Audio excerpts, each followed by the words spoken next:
Another day and another exciting episode on the Locked On Red Sox podcast. What's up, everybody? I'm your host, Massachusetts Pirates team insider Jake Ignazuski, and unfortunately, I'm solo dolo today. Unfortunately, my co-host, Nesson writer Lauren Campbell, was unable to join me, but I was able to be joined by a very special guest, Red Sox prospect Christian Koss. If you don't know who Christian is yet, he's actually the player who hit the walk-off home run during the Red Sox second spring training game to help them win 7-6.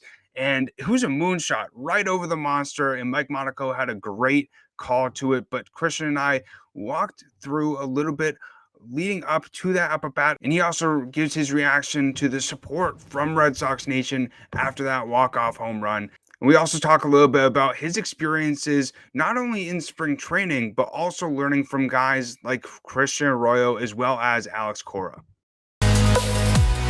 You are Locked On Red Sox, your daily Boston Red Sox podcast. Part of the Locked On Podcast Network, your team every day.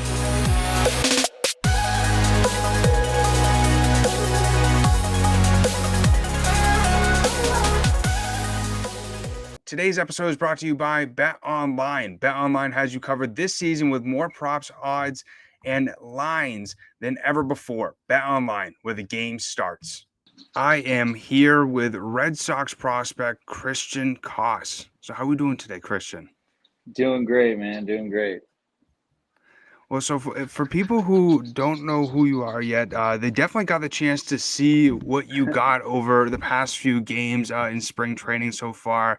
You've been killing it, man. And for people who didn't get to see it, Christian helped the Red Sox win their second spring training game with a walk-off home run. So just take me before we talk about the walk-off home run. What was your reaction to the outroar of Red Sox Nation after that game? Yeah, I mean, I think just going back to the game before, the St. Patty's Day game, the first game there, just seeing, like, walking on the field before and just seeing all the fans there, that kind of being back in that atmosphere, was crazy. And then, just seeing all the Red Sox in attendance was kind of special, And so, especially that game, good crowd. Surprised that it stayed that long. A lot of the big guys got out of there in like the fifth inning, but glad that people got to witness it. It was definitely a special moment for me. And you also were killing it during that game too. So that was also your second home run, that walk-off home run. And so take me a little bit through that final up at bat. Going into that up at bat, obviously you had the mindset of, let me try and win this game. But take me a little bit through that up at bat. Well, it starts with Jeter Downs getting on a single to left. Really set the tone off that. He tries to steal a base, and Rafaela hits another hard ball to the outfield, gets caught. So I had a sense that Jeter was going to try to get to second, which would make my job a little easier, just having to get a single. So, yeah, I thought he had a good jump. Catcher made a good play on him. So after that, my bat kind of went into, get on. When I got to full count, it was a guy who throws hard. I was expecting an elevated fastball and, just kind of reacted to spin. And sometimes you clip it good.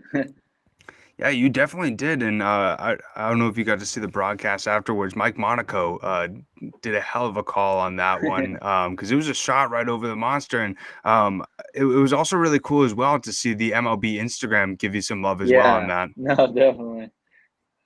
Yeah, but so especially during your time throughout spring training, how's your experience been so far? And especially since the big league guys have come up, has there been anybody who's given you advice during that time? Yeah, it's been crazy. A lot of us guys who were non-roster invitees have been here. We're here for like a month before that lockout finally ended. So we were doing the practices, getting all the work in, and then once they showed up, it kind of set in that we were working with them. It's crazy when you get to share a field with guys like Xander Bogaerts and Kike Hernandez and JD. All of them, just say good shop talk baseball. You can hear those guys talking to anyone, and they give off good information. So I kind of just like a fly on the wall trying to hear into what they're saying to each other, and just soak in as much as I can. That's awesome. Yeah, I mean, that's all you can really do, try and get advice from the guys who have done it before, and especially during this time leading up to the season, during spring training. Is there anything that you've really tried to work on or focus on to improve for this upcoming season? Yeah, in the off season, swing wise, we went a lot into my load and load and timing kind of go into each other. So I felt a better load, to allow a little more power to be played. And when I got here to spring training, it was about now how do I implement that into timing. So, yeah, didn't see a lot of live pitching in the off season, so Hmm. coming out here and those pitchers, that was the first time like my swing has actually been in game kind of thing. So the first couple weeks, was trying to get that, and so every day it's a grind to figure out what your swing is and what you're getting at, but definitely timing has been like my main emphasis. That makes sense. And how were you able to really do that sort of stuff in the off season? Do you have some guys that you usually work out with, or do you usually just do stuff in the cages and stuff? Yeah, so I work out with a couple guys who from Riverside, local guys, both brothers, Chris and Hector Rabago. One with the Phillies, one with the Tigers. But a lot of the stuff we did was machine work. Makes A sense. lot of high spin, fast velo machine. Mixing in how the guy puts it in the machine. Hmm. Just to get different timings, feels. Because you can have your swing, but when it gets down to game, it's how adjustable can you be and still get that good swing off. And so that's a lot of our focus. That makes sense. And especially before the big league guys came, you guys did some inter squad games. And Yeah. how was that getting back into the swing of things of playing baseball, on the field and that sort of stuff? Oh, it's great. Anytime you get a game setting, for me that's when you put it on. You do all the practice, you do all the cage work and all that stuff. To have a scoreboard, to have a reason to score runs, to save runs, that kind of thing. So like I said, we were here a month before those big guys, and we had been into scrimmages, so we were kind of itching at playing and being in the long haul. So glad that season's right around the corner and we're gonna be able to get going. And now during those inter squad games, was there any pitchers that you had a tough time against, or were there any guys that you went up there and you're like, shoot, this is gonna be a tough up at bat? Yeah, I mean, I think any pitcher you face at this level is going to be tough. I think people that stood out, Brendan Salucci, he's a tall, lanky lefty who throws heat. He's got a good off-speed pitch too. Jacob Wallace from the right side, who Mhm. also throws hard. Got a chance to face Zach Bryant. Only got one pitch, but was a pretty good pitch out of him. I think it's just seeing these guys, and I actually played behind those guys last year and actually got in the face them. You can see that the talent and the stuff really plays at the next level. Right, that makes sense. I've had the opportunity to talk to Zach a few times. Wicked nice guy, and it's cool. It's obviously cool to be able to come up with a certain amount of guys, and then being able to face them. You're like, oh, so that's why they're so good. Yeah, yeah. And so off the field, like after spring training and like that sort of stuff, like once like the games are over or once you're doing practices and stuff, what's some of your favorite things to do like outside of baseball? I like bowling. I picked up bowling right in my first year of pro ball with the Rockies. I have family who bowls, so it was easy just to get shoes and a bag off Amazon, and, Hmm. save money every time you go to the alley. So I picked that up. Like golf, golfed a lot in college. So that's the more in pro ball I realized, the more guys you could golf with. It seems to be a common hobby amongst minor leaguers. Yep. But yeah. I hope that everybody has been enjoying my conversation with Christian Koss so far, but I just want to take a second real quick to talk to you about BetOnline. It's that time of year again as college basketball's tournament is finally upon us. From all the latest odds, contests, and player props, betonline.net is the number one source for all your sports betting needs and info. BetOnline remains the best spot for all your sports scores, podcasts, and news this season. And it's not just basketball. BetOnline is your continued source for all your sporting wagering information needs, including live betting and your favorite casino games. Head to the website today or use your mobile device to learn more about the trends and action. BetOnline, where the game starts. That's awesome. So when you bowl, like how many strikes do you usually get each time? Or Ooh. I average around like 180. I'm always well, there trying you to go. get 200. Right. More often than not, I have about one game where I get at least 200. Mm-hmm. But yeah, I think the biggest thing is I'm one ball right now. I see all these other these guys who do it a good have like 3 or 4. So I think I need to get on that level. When I can figure out what all the other balls are doing and which lane when I can get down to that level, then I think I'll be all right. Now you said, I mean, I agree with you with the golf thing and baseball thing because you see so many baseball players who golf, but you and Mookie Betts are two of the only guys that I've heard of who like to bowl on the side as well as play baseball. Yeah. No, I love it, man. And as far as like accessibility, it's easy. Mm-hmm. I feel like in minor leagues you can show up to any minor league town, and they're gonna have some kind of bowling alley there. That's always a hobby you can get out of. And so, yeah, as far as like repetition, I think that's what I like about both golf and bowling. It's the fact of how often can you repeat and be good at that action, and Right. that's the challenge, right? Well, that's what I love about golf is the whole mental side of it, and how it's so similar with baseball. With the Yeah, failure. I saw that you went out golfing a few times with Red Sox catching prospect Cole Cottom. He must be pretty good with his brother playing at Clemson, yeah. right?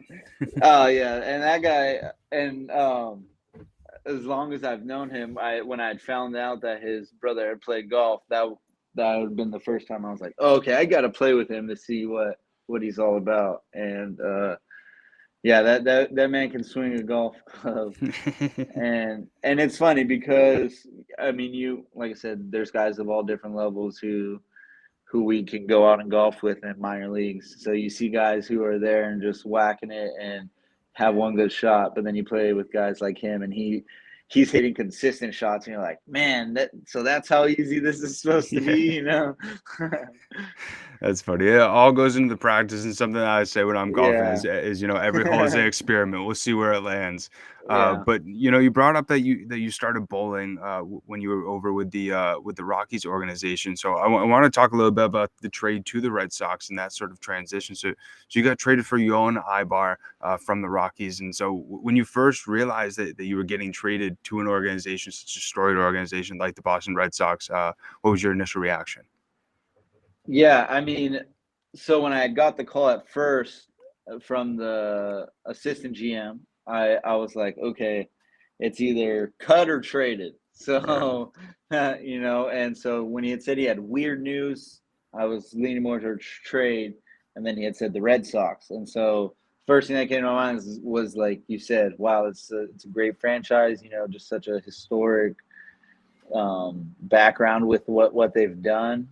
And I was still playing professional baseball, so the euphoria I felt was pretty good. And at the time I thought I was part of like a peace trade, like group for one guy, but seeing that it was straight up, makes you feel a little better knowing that this was the piece they wanted for that edition. So, ever since I've been here, it's been nothing but great. I feel like my development has gotten to another level, and I'm just ready to continue to grow. I mean, it definitely shows in the stats, man. I mean, you hit really well last year. 15 home runs. I think it was 277 with the batting average. And Chaim Bloom also isn't a stupid person either. You know what I mean? When he wants a guy, he'll get a guy. So I definitely see what you're saying with that they wanted you. And Chaim Bloom, at least what I've noticed, he's very analytical with his decisions. So he definitely probably sees you on the roadmap of down in the future. And I thought you'd find this kind of cool that we had on director of scouting for SoxProspects.com. Okay. And they actually have you at number 31 right now. And I asked him if, we got Tristan Casas, we got Nick York, but like, is there anybody who Red Sox fans should be looking out for? First person he said was Christian Koss. He said because your versatility, because the growth that you've had so far this past season with the Red Sox, and I was curious to what your reaction was that because I thought it was pretty cool, especially with Oh, how definitely. you've been playing. Yeah, I mean, it's always nice to get recognition, but like you said, the biggest thing I've always done with my game is try to be as consistent as possible, and feel like the more you can show that, the better you can make the people around you, and I've always felt that I didn't have the strongest arm, I didn't have the strongest bat, wasn't the fastest runner, but I had the ability to make everyone around me a little bit better, and make everyone around me do just one thing more right. And so I feel like that goes a certain way. And so we're getting to the point in the baseball career where it's starting to implement a little more, and so yeah, just hearing that, it makes me feel good, but like I said, there's a long way to go to stop being a prospect and being the real deal. And now, like going through that, especially like growing up, like was there anybody that you sort of like emulated or was a role model for you? Because I felt the same way growing up, and Dustin Pedroia was the guy that I pointed to help me feel a little bit more confident. So that yeah, that's great. I was always a Cal Ripken fan, Okay, just makes because the sense. record, tall shortstop. I mean, I didn't really. There was a point in my life where I thought I wasn't going to be tall. I doubted it. I thought I was going to get the short genes. So, but there's a point where I was Cal Ripken, the tall shortstop, the consistent guy. Always in the right place, kind of thing. But it's funny you say Dustin because once I got to high school, I was still short, playing second base, and he was the gritty guy, the hustle guy, the backed up every throw. And that's like I said, that's the consistency, that's the hardship thing that I try to emulate. And so, yeah, I think those are two guys that kind of show that. Yeah, 100%. Especially putting 110% into every single play. I think that's so important. And you mentioned you also have the ability to play second base, shortstop, third base, and I was wondering out of all those positions, like what do you usually feel the most comfortable at? I think comfortability wise, it's all of them. I think I enjoy playing short more because I think short it's always just the stigma of you're the leader on the field, you're the facilitator of what needs to happen. But I feel like at all three of those positions, I can get that kind of done. My biggest thing is just whatever gets me in the lineup. If they feel I have to play left field to get that done, I'm more than willing to do it. But yeah, it's all about being in the lineup and hoping your team win that day. I hope that you are enjoying my conversation so far with Christian Koss. And I just want to thank you guys so much for making Locked On Red Sox your first listen every single day. Now, make your second listen Locked On MLB. Host Lindsey Crosby is a prospect encyclopedia, and he's going deep on the MLB stars of tomorrow. It's free and available on all platforms. And before we get into segment 2, I just want to take a second to talk to you real quick about Rock Auto. With the ever-increasing numbers of makes and models, it's now impossible for your local chain auto parts store to stock all the parts you need. So why endure often pointless and seemingly intimidating questioning? Like, is your Odyssey an LX or an EX? Like, I don't even know who knows that. And why wait while the person behind the counter orders the parts on their computer, choosing the only brand that their warehouse happens to carry? You have computers with access to rockauto.com at home and in your pocket. Save time and money when using Rock Auto. And it's also a family business serving do-it-yourself for over 20 years and with prices that are reliably low for every customer. So go to rockauto.com right now and see all the parts available for your car or truck. Write Locked On in their How Did You Hear About Us box so they know that we sent you. amazing selection, reliably low prices, and all the parts your car will ever need. RockAuto.com.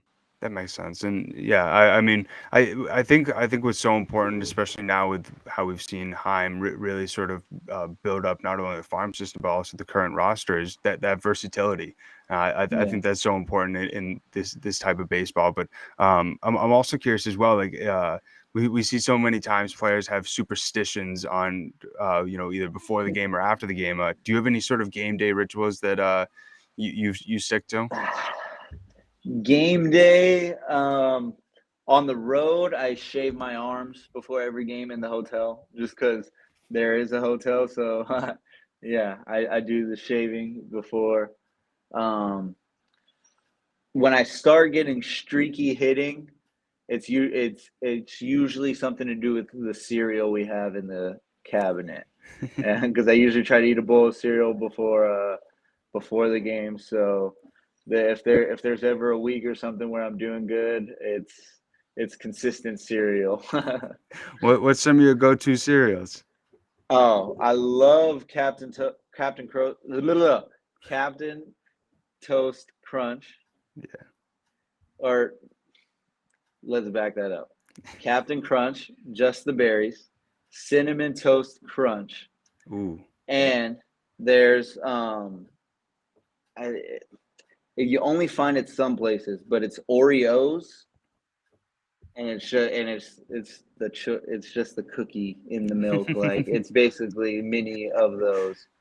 So, but most affiliates, it's usually like Frosted Flakes, Yeah. Raisin Bran stuff. But Makes yeah, sense. when at home, it's those are usually the go-to ones. That's funny. And I had a few fans who sent in some questions. One of the fans, he said, of the three Christians on the Red Sox, Christian Arroyo, Christian Vasquez, Christian Koss, who has the most power? Ooh, that's that's a little tough. I haven't been able to see Vasquez hit BP yet. Royal's definitely got more pop than me right now. That's that guy can swing the bat. But that I think that's for him and Vasquez to settle. Those two guys are doing it right now. And have you gotten a chance to really get to pick Arroyo's brain at all? Because I mean he's such a great player, but his Oh yeah. personality is amazing. Oh yeah. He's good. The past week or so we've been able to mix a little more and do some infield drills, and every question I ask him, he's definitely got the right back answer, and he's so articulate with how he talks, and like you said, his personality, the way he works and just enjoys it, like he goes about it the right way. So yeah, it's been nice getting to talk to him and get close to him a little bit. And then especially, I mean, opening day for the Red Sox is 2 weeks away or so, and obviously the big leaguers just got there. So especially when they first got in, what was sort of like the energy and everything like that? And especially yesterday with the Trevor Story signing, was everybody a little bit more skipping their step? Yeah, I think the clubhouse definitely had a different vibe to it.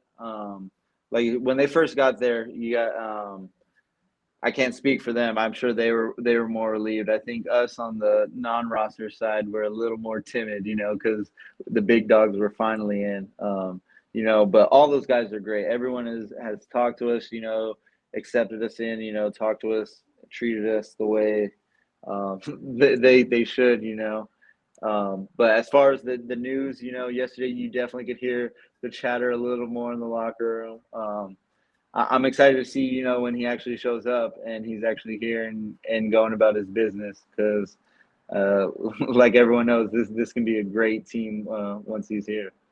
Very true. And you've also had the opportunity to spend a little bit of time with Red Sox manager Alex Cora. And what has been some of your experiences with him? And have you been able to learn some stuff from his Oh life? yeah, yeah. He's a brainiac in the game. He's got a lot of good stuff. I think the best part about him is he rovers. He's at a lot of fields. He's always giving, and always has little tidbits to give you, whether it's on defense, whether it's hitting. He's got something to say. Um, But as far as the dugout guy, I mean, he's one of the best managers I've been able to see. Always enthusiastic, always has a reason to say the right things. Um, knows when to be serious, knows when to joke. So he's definitely a special guy to have in that side of the clubhouse. 1000%. In my opinion, he's the best manager in baseball, but we can leave that for debate. But last thing for you, Christian, what are some of your goals for the 2022 season? Yeah, I think it's like every year it's to be healthy.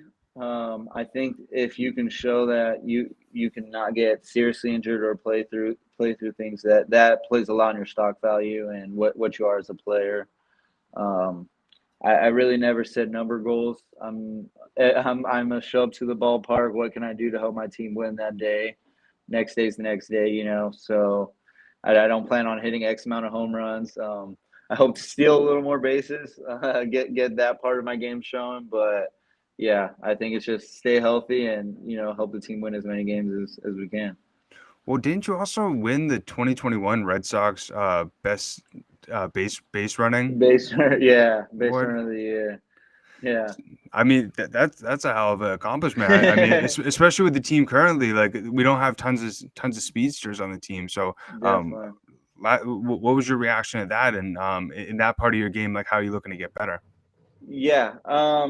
When they had presented to me, they had mentioned it was not just a testament to that, but with a lot of the success I had at that full year in high A. I mean, I was a guy I had 10 stolen bases and got that award. But it goes to what we talk about, like wanting to do those small things right. Good ball and dirt reads, going first to third, tagging up when it's right, extending when it's not.